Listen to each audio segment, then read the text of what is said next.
I'm Michael Reingold, and I want to start off tonight's evening giving a little context and giving a lot of gratitude. I was introduced to the Blue Card, and you're going to hear about their good work very soon. I was introduced to the Blue Card through my friends Barbara and Michael Listener, through my work at the Kaplan JCC on the Palisades in Tenafly, New Jersey, where their children came to the Turnhour School of Music, where I've been working for quite a while. And Barbara and Michael have been helping survivors for decades, and just admire so much what they've been doing. I want to thank the dedicated team at the Blue Card, Masha, Milana, Ellie, Rachel, Rehan, and all the others who do the work day in and day out to help survivors through the good work of the Blue Card. I'm very touched that so many of you are here tonight. Just looking at the list of the names and the participants warms my heart. A lot of old friends from Pittsburgh, friends from other places, relatives, and it just feels like we're together. And it really means a lot to me that you took the time to be here with us tonight to experience what I think will be a very special experience. Last year, we had a similar event. It was much more during the lockdown sort of time. And it was so moving to hear survivors' experience. I hadn't heard one for decades. And I was honored that my good friend Kyle Solomon was there that evening, and he and I got to talking, and we decided to work together to make this tonight happen. So I want to thank Kyle for collaborating with me tonight to help recruit an audience, to gather the forces, so to speak. Kyle, I think, represents the best of Squirrel Hill, which is saying quite a lot. I think you'll be hard pressed to find a nicer person from a nicer family. And I just want to say thank you to everybody for being here, and I want to hand it off to Kyle, who will tell you more about the evening. Thank you. Thank you, Michael. Or as a bunch of us in Squirrel Hill know you as Icky, thank you very much. Look, when Michael asked me to be a part of this event tonight, I jumped at the chance. I too, as Michael had mentioned, was on for the event about a year ago, where we heard an amazingly moving story from Goldie Jacoby. And I remember growing up in the Jewish community here in Pittsburgh and hearing survivor stories time and time again. And every time we heard them, incredibly moving stories that really made me and those around us reflect on their lives. I was lucky enough as a 17-year-old in 1986 to be a part of an international delegation that traveled, 70 of us traveled to Poland and spent a week touring Warsaw, Lublin, and Krakow, and really immersing ourselves in Holocaust history. And I can tell you that I am currently 53 years old, and there isn't a day that goes by where I probably don't reflect on that experience. Incredibly moving, has stuck with me forever. And I think obviously extremely timely to hear Sami and his story in light of the events that are happening in Ukraine. And the last thing I would say is that there is nothing greater than to pass these stories on from generation to generation so that they continue to exist forever. We can't forget from the past. And so with that, it gives me great pleasure to pass it from generation to generation and pass the torch to Spencer Solomon, who will be moderating tonight's event. Spencer is my nephew. Spencer, take it away, my man. Thank you for the introduction, Kyle. Love you. So as Kyle said, my name is Spencer, and I'll be moderating this evening. I'm very grateful and honored to be here. Before I tell you a little bit about myself, as well as introduce our very special guest, I want to tell you all about the lovely organization that helped bring this event to fruition, and that is the Blue Card. The Blue Card's mission is to provide direct financial assistance to Holocaust survivors in the United States who are in need. They offer financial assistance on a monthly basis for most basic needs, as well as for emergencies. The Blue Card supports over 3,000 Holocaust survivor households in 35 different states through a number of core programs that include one-time grant assistance for emergency needs, ongoing emergency prevention, health and well-being, educational and outreach programs, as well as a tech-friendly aging program. During the ongoing COVID-19 pandemic, the Blue Card's pandemic relief efforts have continued to help thousands of Holocaust survivors across the country with groceries, hot and nutritious meals, water, and hygienic supplies. They've been a huge help. The Blue Card has been recognized for their work many times, including receiving a 4-star rating from a charity navigator, earning the Best in America Seal of Excellence from the Independent Charities of America, and most importantly, the Blue Card is certified by the Better Business Bureau and has been awarded the BBB Charitable Giving Alliance Seal. We are incredibly grateful to the Blue Card for helping put together this event, and we thank them for their support. So I'll tell you folks a little bit about me, and then I will introduce our very lovely guest. I am an actor in New York City. I graduated from the University of Pennsylvania with a BA in English Literature. When I'm not acting, I work for a company called Lost Tribe. We're a Jewish organization dedicated to creating more Jewish friendships in today's generation of teens through digital, technological, and online means. Growing up, I grew up in Larchmont, New York, where there is a prevalent Jewish community. I attended Sunday school at my synagogue. I went to Jewish sleepaway camp every summer with my Jewish friends, and I went to shul, but only really on high holidays. These are the staples of today's Jewish American experience, and it's hard not to note how dissimilar that picture paints than the story we're going to hear from Sami tonight. I'm moderating this evening because it is incredibly important that young American Jews are hearing these stories and resonating with them as their own.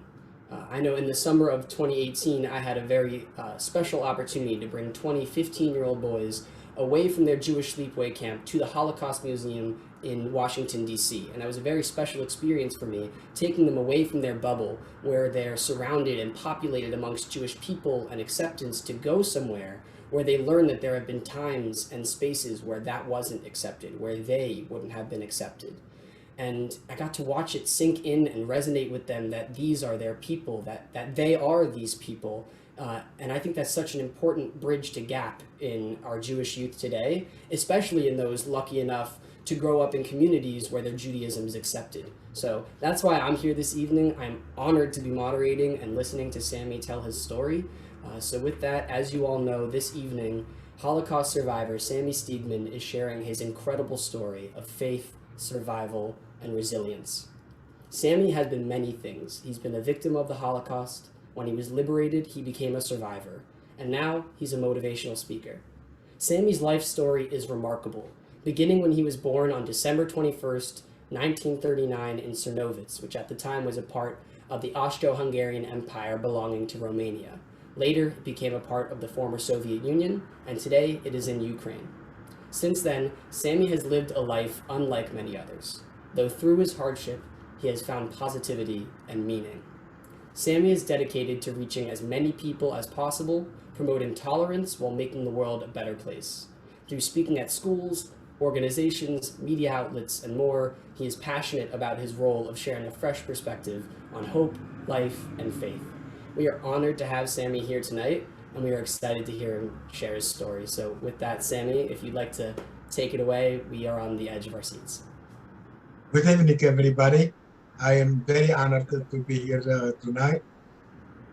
But before I will tell you my story and some other things, first of all, I want to tell you a little bit about Blue Card. There are a number of organizations that are helping Holocaust survivors. Blue Card, on the other hand, is totally different. I am the type of a person that I never complain, so people do not know my situation. I keep it very close. If somebody asks me, I will tell them, but I don't volunteer. On the other hand, I also do not ask for help. But I just want to give you a couple of examples what Blue Card did for me. I mentioned at one time, I don't know exactly in what situation, that I had to buy a new computer. My old computer went kaput, and I was asked how much it cost. And I said I had to pay, I think, about $1,200. Guess what? Without asking me, they suggested that they will reimburse me for it. Unbelievable. Number two, okay, they are providing me in paying for the Life Alert. And unlike other organizations that will give a one-time payment, Blue Card is giving me a stipend, and a monthly stipend, okay, which is very, very unusual. At the same time, they also have a speakers bureau, and I'm very proud to be part of them. And Ellie Rubinstein just reminded me of the pilot program that Blue Card initiated, and this is to educate the Muslim youth. Let me tell you right now about myself, and also to talk about my parents, because I'm not only a Holocaust survivor, but I'm also a child of Holocaust survivors. To be a Holocaust survivor, it means that you had to be in one of the 3 types of camps. The concentration camp, where people, when they came to the camp, there was a Nazi officer. Many times there was a doctor, never said a single word, just pointed right, left. One group would become slaves. The other group were going to be murdered right away. The other one is where my parents and I were, and that was a labor camp. Life in a labor camp was extremely difficult. People were worked to death. They were beaten to death, starved to death. Many of them died of disease. They had hospitals, they had clinics, but those were only for the guards and the SS groups. Additionally, many times, just randomly, feeling like it, some of the guards or the Nazis would come and would shoot people. So life was extremely difficult. And the third type of camp was the death camps. Their function was to murder people, not only Jews, around the clock, 24 hours a day, 7 days a week. However, very, very late in 1991, another group of people were finally recognized as Holocaust survivors. And those were the people that were hidden by strangers. Many of them lived in the forest, in the sewer, in different other conditions. And they are called, okay, the, let me see, the hidden children. My parents and I were not deported by the Germans. We were deported by the Romanians. And later on, if anybody is interested, I will tell you why by the Romanians and not by the Germans. I was only a year and a half. Obviously, I could not work. And if you ask any survivor, how come you're alive today? Everybody will use only one word: luck. There is no rhyme, there is no reason why somebody lived, somebody died. In my particular case, I was lucky 3 times. Number 1, I was never separated from my parents. Number 2, being so young and unable to work, they found use of me and they did medical experiments on me. And during the Q&A, or if we have time, I will tell you, okay, about those medical experiments and how it affected me. And number 3, not far away from the camp, there was a farm owned by Germans. And the woman brought food to the guards in the SS. So obviously she had access to the camp. And after they finished with the medical experiments, they let me die through attrition, and this is starvation, disease, whatever. And came a stage that I was dying of starvation, and there are physical signs: big head, swollen stomach, swollen feet. The German woman saw me, had passion for a strange Jewish kid, and at the risk of her entire family, she decided to give me milk. Interestingly enough, I do not know her name. I was unable to honor her. However, in 2014, when I was at the Yad Vashem to give testimony, next to it, there is a garden honoring 27,000 non-Jewish people that saved Jews. They are called the righteous among the nations. And I was extremely happy to see a marker honoring the unknown righteous among the nations. So I was very happy indirectly. The person that saved my life has been honored. Spencer? Yes, hello. So, yeah, you're the moderator, so I'm leaving it up to you. I just gave a very brief introduction. Sure. Yeah, so before I open up the Q&A section for all of our lovely guests to ask you questions about your experience, whatever they are curious, and if people would like to start putting in questions, they most certainly may, as we're going to get to that in just a moment. But something I wanted to know personally was how did the Holocaust happen? How did we get to a point where we were living in that reality as human beings, that such travesties and awful things can be a reality that we were living in for longer than a short period of time? Interestingly enough, last year, unless somebody can prove me otherwise, I am the only one that when I give a presentation, the focus is not my life story. That's a personal story. What I really do is the focus is, how is it possible that ordinary people worldwide found it not only acceptable, but required to annihilate one group of people? And the Holocaust and genocide started the same way with words. And at the same time, it did not start suddenly. It went step by step by step. So when I give a very brief history lesson, I call it to be politically correct, I call it the evolution of the Holocaust. But in reality, it's really a very brief history lesson. So I start with the end of World War I.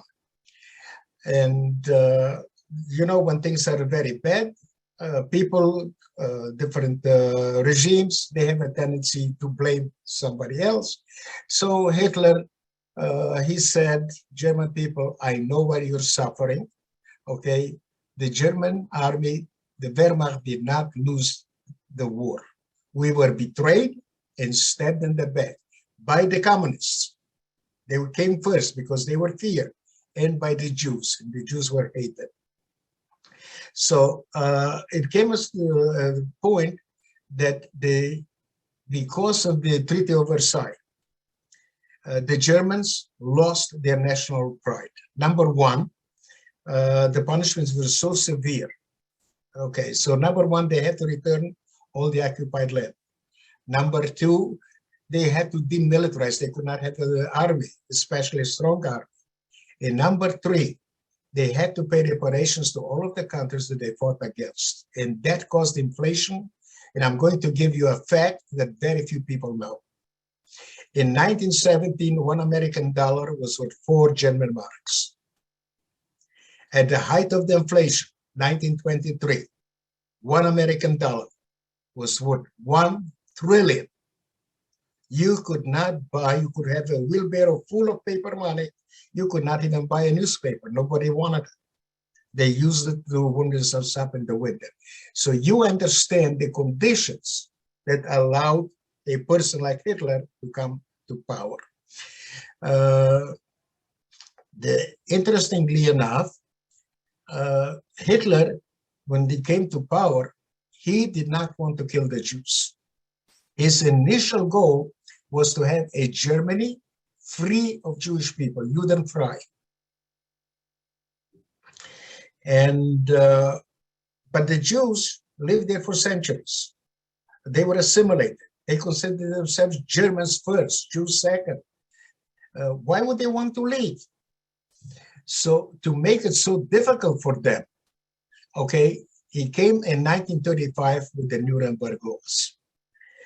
But before I tell you about the Nuremberg laws, let me explain something. Everything started with words, okay? Then propaganda, caricatures in the newspaper, and making the Jews feeling unwelcome, okay, to them. And I want something to remember for everybody. This is very actual today. Joseph Goebbels, the minister of propaganda under Hitler, said, "A lie told long enough becomes truth." And by portraying the Jews as rats, which means that we spread disease, that we are a danger not only to the Aryan race, but the humanity, so you can understand how other people bought into it. And I would have to say that the Nazis were not only very good in propaganda, they were actually geniuses, how they did it and how they accomplished it. They, in the Nuremberg laws, they took away their citizenship. Jewish doctors could not practice medicine, teachers could not teach, children could not go to schools, could not participate in sports. So they made life very difficult for them. Also, interestingly enough, when they built the first concentration camp in Germany, Dachau, they did not target the Jews. They targeted their political enemy, the communists. Interestingly enough, most of the communists were Jewish people, but they were not targeted per se. So they put the Jews in the ghettos, separated them from the local people, and the Germans are law-abiding citizens. You have to understand that. In the Nuremberg laws, the law was that the Germans could not associate with their former Jewish friends. And the Germans, being the law, okay, they felt patriotic, okay, not to talk to their Jewish friends. And I want you to understand that. They felt patriotic. But the Germans were not violent. They were boycotted, and okay, they were put in ghettos.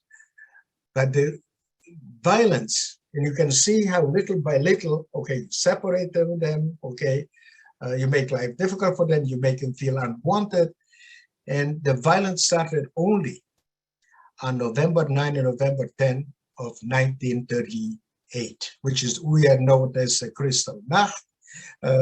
During the Kristallnacht, over 100 Jews were murdered.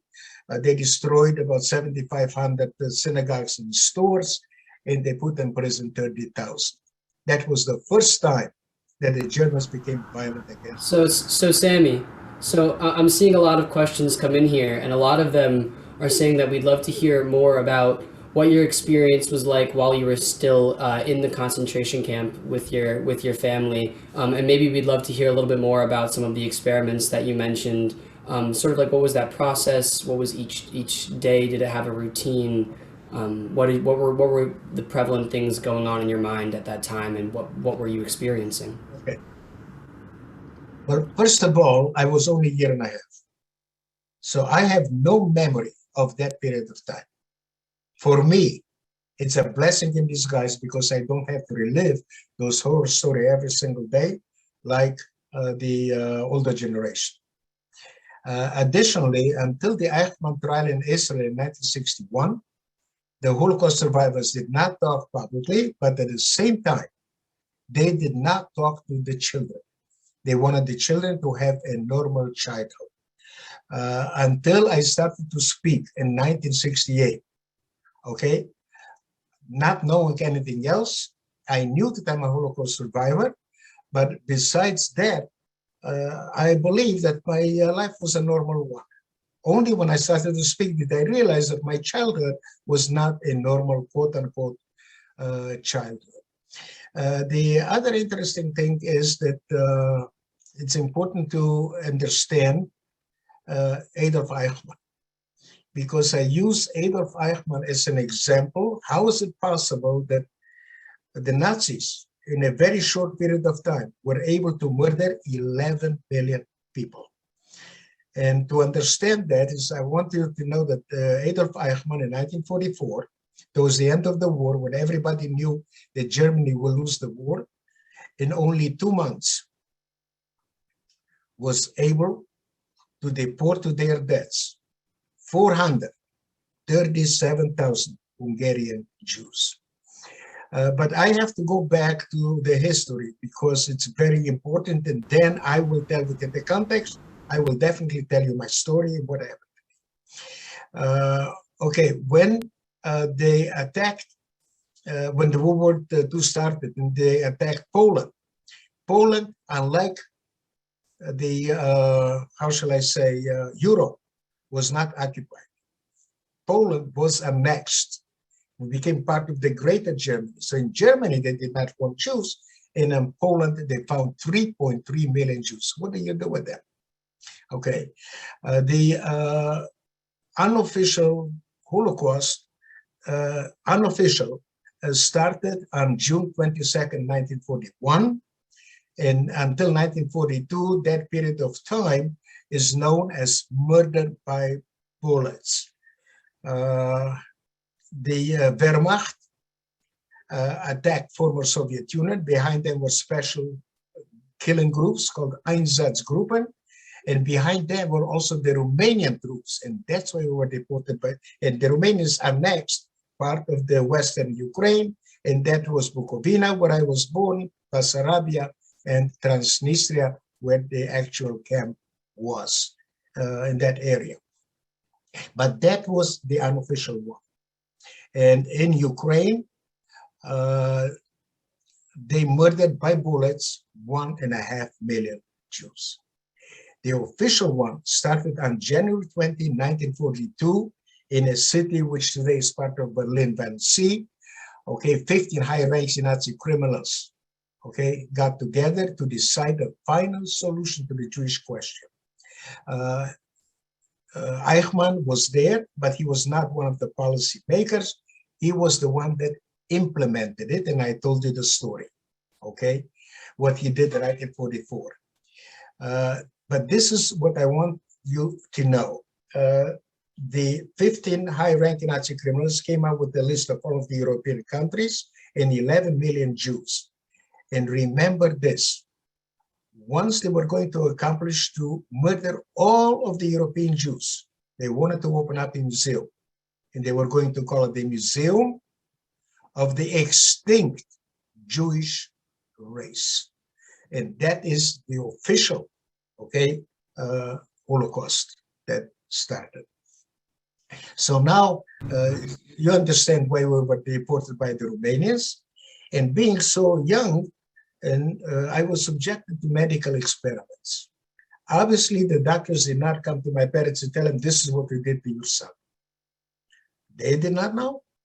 I don't know. But all my life, and I will die in pain, I have suffered from head, neck, shoulders, and back. They could not find a cure in my particular case because it's not localized. It's constantly shifting from place to place. The intensity of the pain can be quite mild, 2 and 3, or can be very painful, and it's 8 and 9. Most of the time, on the average, and I suffer every single of my life, every single second. So even now, talking to you, I'm still in pain. You see me laughing, but you will never see it on my face. I'm coming from a generation that was very stoic. I used extremely powerful, addictive medication, but I also have a very high pain tolerance. And I did not like the side effects of those painkillers, that they affected me negatively, my lifestyle. So 30 plus years ago, I have decided to try to learn to live without the painkillers. It took me about a year, and today, proudly, I can tell you that I learned to live with it, and I do not use pain. Wow. Wow. Well, Mazel Tov on that. That's wonderful to hear. I'm curious to follow up, because you mentioned that, of course, you don't have many or any memories of being at the concentration camp. But when we talk about the Holocaust, I'm sorry, I have to correct you. I was never in a concentration camp. I was in a labor camp. I told you 3 times. Everybody thinks the concentration camp. I was in a labor camp. Right, of course, and that's a very important distinction. So, but my question, what I'm wondering is, if you don't have memories from there, when we talk about the Holocaust, we talk about suffering, and of course, being a survivor, you know most. And I'm curious, was there a point in your life, maybe directly after the war, or as you were growing up, or maybe it came in adulthood, where you felt like you had suffered the most, or where the Holocaust had been most burdenful on you? Like, at what point was it the hardest to overcome for you in your life? Okay. The only thing they can say is my first memory, approximately when I was 7 years old, is not about the Holocaust. It's about the war. I had a nightmare. I was in the corner of a building, for whatever reason, stark naked. And the only sounds that I heard or lights that I saw were from the explosions. And I felt that I'm in a void and there's nobody there to help me. And although I lived in a very loving family, my parents dedicated their entire lives to their 2 children, okay, I still felt that void. And I cannot remember myself associated with kids my age. I remember I always tried to associate myself with teenagers and with adults because that gave me the feeling of being protected. The first time that I started to speak, it's an interesting story. You want me to tell now, or you want me to do it during Q&A? If you'd like to tell your story now, that'd be wonderful. Okay. So for 63 years, I felt that I don't belong to the Holocaust survivors. I have no memory of that period of time, and my parents did not talk about it. I knew them Holocaust survivors because my father talked about his family, that from his family, from 42 people, only 2 survived. Obviously, my father and my uncle. My uncle was not a survivor. He was a refugee in only 3 countries that accepted officially Jewish refugees, and that was Dominican Republic, China, and Philippines. My uncle was a refugee in Shanghai. So what happened is I felt also they don't belong to the children of the Holocaust survivors. Most of them were born in the DP camps, displaced people. Those were the camps liberated by the Allies. The threat of death did not exist. Life was very difficult. They had to be in those camps for 3 to 5 years because they had no place to go. Nobody wanted them. So I knew them Holocaust survivor, but I just ignored it. And 2 things happened that changed my life forever.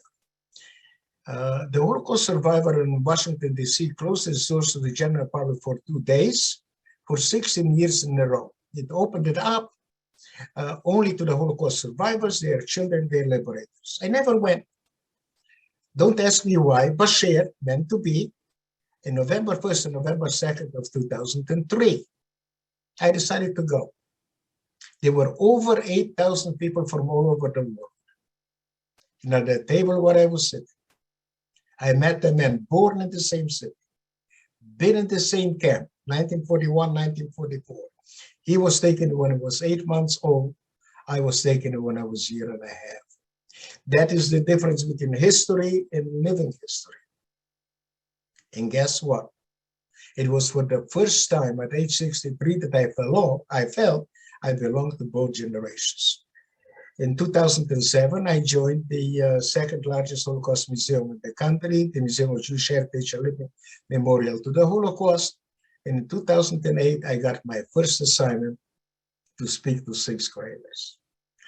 Now, a lot of you, obviously I cannot see you, but a lot of you have spoken publicly. And if you will look back, you will realize that your first presentation is not the best. It's not the most complete. I did not have a story. I did not know that I can tell a story. I had no idea what impact I will have on such young people.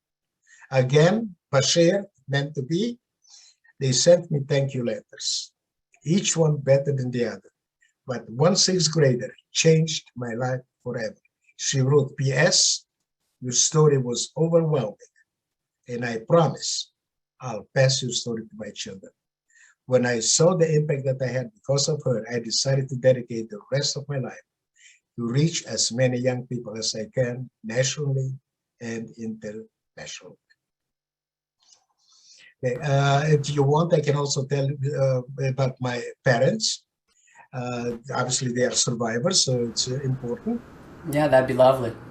I want to honor them. My father was an orphan of both of his parents. My grandfather died before he was born, unable to take care of 8 children. My grandmother took the 2 youngest children and decided to commit suicide. By the way, to understand, in those days, in the old days, with very few exceptions, only the men provided for the family. A stranger saved the children, but my grandmother did commit suicide. So my father grew up in an orphanage, and at age 13, he was let go. So he became streetwise. That helped him during the war, but it helped him after the war, when there was not enough food to feed the population. And my father knew how to provide for the family, being street smart, knowing who to trust, who not to trust, etc. Every Holocaust survivors reacted differently to the trauma that they went through. My father was a very good man, but he was an unforgiving man.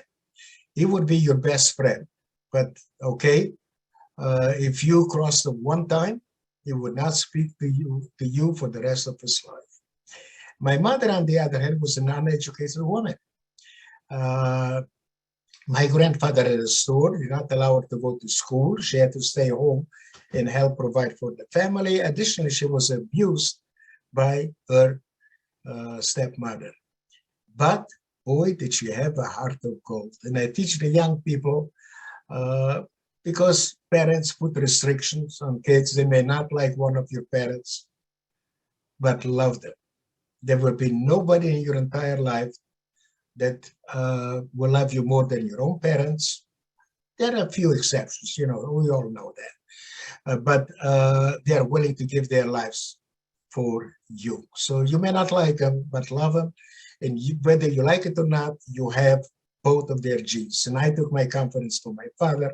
I took my sensitivity from my mother. Thank you so much for sharing that about your family. Did you have you had a sibling as well, yes? Or more than one sibling? Yes, I have a sibling. She was born in 1946, which she's only a child of Holocaust survivor. But I want to tell you something. How did I find out that my childhood was not a normal one? And I was looking at my sister. And I became, and no child should ever be what I was, and this is an emotional parent to his parents or her parents. If my parents wanted to go somewhere and they wanted me to be with them, I would give up my friends because of the empathy, knowing how they suffered and everything else. My sister, on the other hand, she came from a different generation. She said, you go on your own, I will be with my friends. And that was the first time that I realized that my childhood, being an emotional parent to my parents, was not a real normal childhood. But until I started to speak, I did not think anything about it.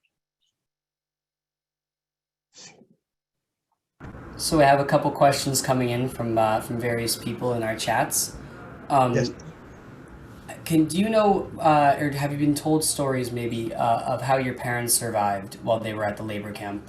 Or any stories that you remember them telling you about their experience there? Well, they did not talk a lot, but I do remember one thing, because you have to understand that people that had children, not only did they have to fight for their own lives, but they also had to care for the children. And I don't know how many people know, but Ukraine, the winter in Ukraine is bitterly cold. And for a loaf of bread, my father gave away his winter coat.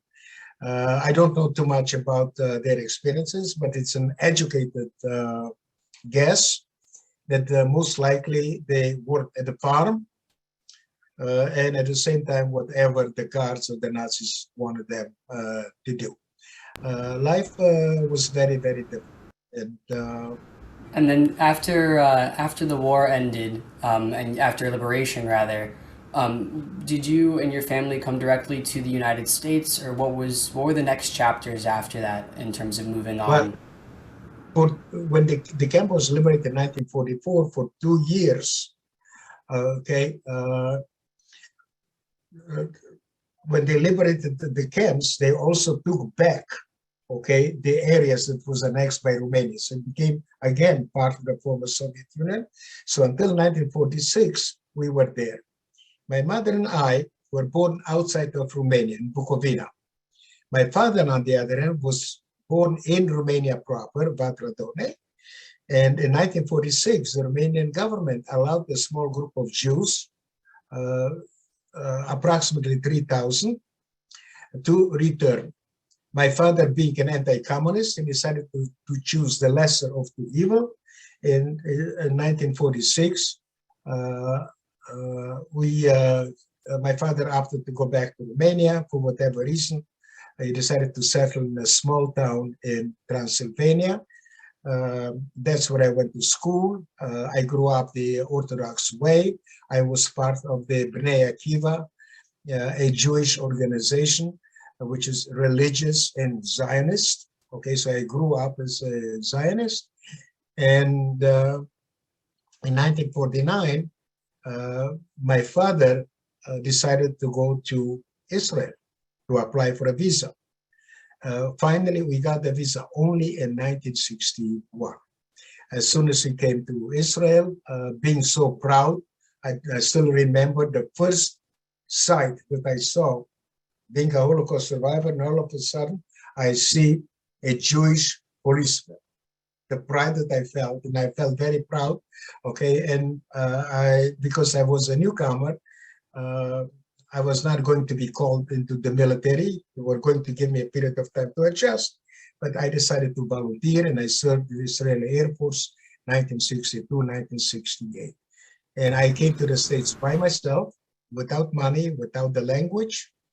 It's another interesting story. In 1968, my initial goal was to meet my uncle. He lived in Santa Barbara, but eventually I settled and I lived in Milwaukee, where I was there, okay, where I lived for 15 years. That's where I met my ex, got married, had my son, and got divorced.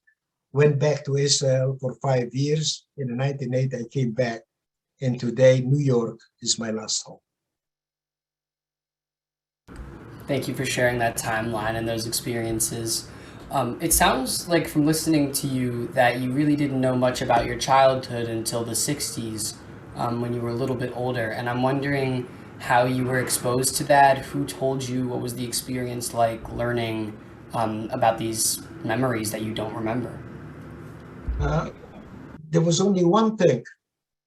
I knew that I'm in pain, but because I'm very stoic, even the doctors could not believe me.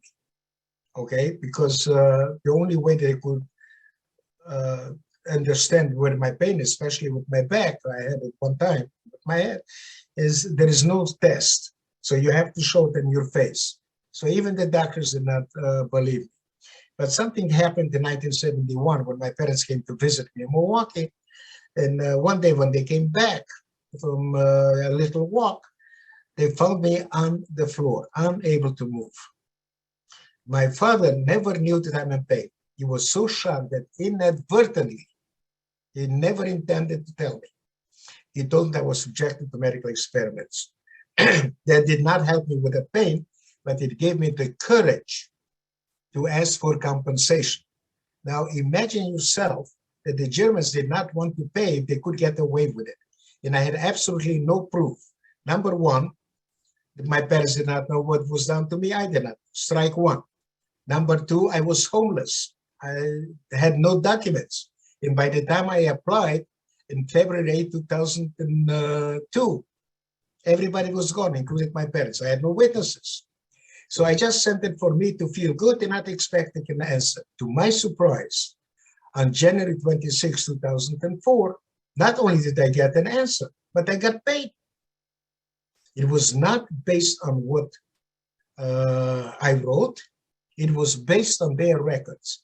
The Holocaust is the biggest crime in human history, the most recorded crime in human history. And remember when I told you they wanted to open up the museum? That's why they kept all the records, and they're very good in keeping records and everything else. And they sent me the money, and there were two things that were important to me. Number one, okay, acknowledging that I was subjected to medical experiments. And number two, also acknowledging that medical experiments were not done only in Germany, they were also done in other countries. And I used that to teach the young people that not everything that they see, they hear, or they read is the gospel truth. I am also a motivational speaker, and I'm not only a victim of the Holocaust, I'm also a victim of discrimination, persecution, anti-Semitism after the war. At the same time, I'm not only a survivor of the Holocaust, I'm also a survivor of life challenges. And I talk about two things. And I don't want the kids or anybody that listens to me to feel sorry for me. Okay, the only thing that I want is to learn under no circumstances should they ever give up, should they ever lose hope. So number one, I was homeless. I am 1/3 of the Holocaust survivors in the United States live under the poverty line in the most expensive city in the country. My monthly income is $1,393, and I still smile. Okay, people ask me how come, and when I give presentations, I never charge. I have a foundation, but I don't want to do it for a living. And when they ask me, why don't I ask for money? I said, I don't want to do it for a living. And there is a saying in Hebrew. I don't know if you don't know it, I will explain it to you. It's called Sameach b'chalki. I'm happy with my lot. I have enough for me, what I have. I don't need more. So my mission in life, and I will tell you shortly about it. Okay, so this is very important to me. But my mission in life is an acronym of the word truth, the Hebrew word emet. And this is to educate the next generation. They are totally clueless how the Holocaust happened. They have no spiritual connection, most of them, to the state of Israel. And I want to talk about it if I can, to make the connection between the Holocaust in Israel and the importance of the state of Israel for the Jews in diaspora. The M stands to motivate them to become the best that they can be, to empower them to become upstanders. The Holocaust and genocide happened because the world stood by and did nothing. And I use a cliche, but everybody will understand it. This is silence, okay, equals death. Okay, so we have to be vocal, we have to speak about what happened, we have to learn from it. And okay, and the other thing is, I also talk about tolerance. And tolerance for me is accepting other people's opinion, other people's culture. The other word that I like to use for tolerance is respect. Respect for oneself, respect for other people. So Sami, as I see questions coming in, something that I'm seeing a few times is that after hearing your experience and what you've been through throughout your life, people are curious, how do you stay hopeful? What gives you hope for the future? And moreover, a lot of people are curious, for example, what's one piece of advice that you've offered to your child about your Judaism, about our Judaism and being Jewish in this world? People would love to hear about that. I'll answer your second question. Okay, I told you that I was homeless, and I overcame it by volunteering. And when you help other people, whether you know it or not, you are actually helping yourself. There was a time I used to volunteer for 18 different organizations, and each one gave me something that was missing in my life. The other challenge that I had to overcome, and not to be bitter or angry, revengeful, is that I have a son, I have 2 grandchildren, and I'm not allowed to be in touch with them. Obviously, I'm talking about having a bitter divorce, but how did I overcome that to remain a happy person? And all of us have a need, and need must be fulfilled. My need is to teach and to share. So when I go to schools, I tell them that my need to teach and to share is fulfilled through them. And whether they know it or not, I actually tell them, they, for the hour or the 2 hours that we are together, they become my substitute grandchildren. And that allows me not to be stuck in the past and to move forward. The other thing I want to use a cliche. All of us use cliches, but unlike the professional motivational speakers that use from the academic viewpoint, I give a personal example. And let me give an example. When I was in the shelter, I did not want to live. I'm actually recognized by the state of New York as being mentally ill. And I also talk, how I overcame that to be able to move forward. But when I was in the shelter, I was an extremely heavy smoker. I would say at least 2.5 packs a day. And I lost my will to live.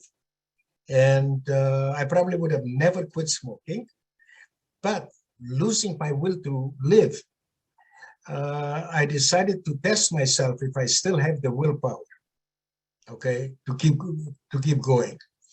And I said, when I will quit smoking cold turkey, I will recover. I did not say I will try. I said I will. December 13th, Friday the 30th of 1996, I had my last cigarette. And that's what I teach the young people, the difference between a pessimist and an optimist. A pessimist sees in every opportunity a problem. I see in every problem an opportunity.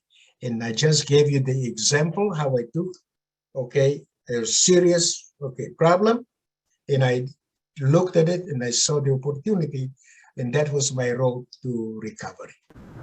Wonderful. So before we conclude, I think I would be remiss if I didn't mention and have you speak about what's happening in Ukraine today and what thoughts and emotions that evokes within you and your experiences with the Holocaust and growing up. People have been asking and would love to hear you speak on some similarities and differences. What worries you? What gives you hope in regards to what's happening with Ukraine right now? First of all, like I said before, I don't like what Zelensky said when he said that what's happening in Ukraine is about is a Holocaust. Please do not make comparisons to the past. It's not Holocaust, genocide, whatever you want to call it. It's not the Holocaust. It's a tragedy. I feel for it.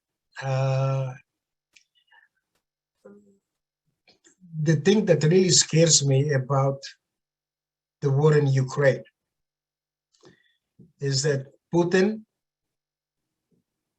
cannot allow himself to have NATO at his doorsteps. Cannot allow to have the nuclear Ukraine at his doorsteps. He will, and at the same time, before he retreats, there have to be made some concessions to him. And number one, the promise, how it will done, I don't know, but the promise that he will never try to seek, like he's trying right now, to become part of NATO. He hinted that he's willing to do that, but he did not make it public. And the thing that scares me, and really scares me, is that Putin, everybody knows about him. He doesn't care how many lives, he will lose, if his own, other people. I don't know how far he will go. And that is a scary thought. And I hope that Zelensky will find a way. Zelensky already won. He has the public opinion in his side and everything else. Everybody thinks of him as a hero. Putin is not going to give in. So maybe Zelensky will come to a point that he will say, something, to save lives, I am willing to make that concession. And then Putin, by saving face, will be able to retreat. That is my hope. Will it happen? I have no idea. But if it does not happen, then many, many people will lose their lives. And I have no idea how far Putin is willing to go. But again, I'm saying, please do not make comparisons to the past. It's a totally different situation. And I'm very unhappy when he said that what's happening in Ukraine is Holocaust, because it trivializes what actually happened during the Nazi regime. Okay. Well, thank you so much for sharing your experiences and for sharing everything that you shared this evening. It has been eye-opening to listen to you speak, and it's been really powerful. For right now, I'd like to pass it over to my Uncle Kyle to finish it out for us. I think he has 1 or 2 words to share. May I say something? Please. Okay. Please share my website with everybody. Okay. And so if anybody wants to contact me, okay, be in touch, ask questions, whatever it is. Okay, I am open to answer all questions on any subject. Sami, thank you very much for sharing your experiences. Incredible to hear, as we knew it would be, and we appreciate it. Earlier, you heard Spencer share Blue Card's mission. You heard Sami share his personal experience with Blue Card. So if you feel so moved to support Blue Card, know that your donations are appreciated and extremely meaningful to help Blue Card carry out their efforts. An incredible night, as we knew it would be. Again, thank you, Sami. Spencer, you did an amazing job. And thanks to Blue Card for all the support and for putting the total evening together. The last thing I would say is that we would like to do this on a regular basis. So if there is anybody that would like to host the next event, feel free to either reach out to Blue Card, to Sami, Spencer, Michael, or me, and we'd be happy to help in any way that we can. Michael, did you want to say something before we end the evening? No, thank you to everybody. Thank you so much, Sami. It was really a privilege to hear your story. Thank you for sharing. I wish I had more time, but you know, okay, so to go a little bit more details and everything else, but okay, but I'm very honored and thank you for inviting me, okay, for being your co-host. I'm very honored, and Spencer, you did a wonderful job. Thank you. Well, I just appreciate getting a chance to hear your story and getting a chance to also share it with everyone that I meet in my path as I move forward in life. So thank you for sharing that. And keep in touch, Spencer. Okay. Yeah. Thank you, everybody, for coming. Thank you. Okay, bye-bye.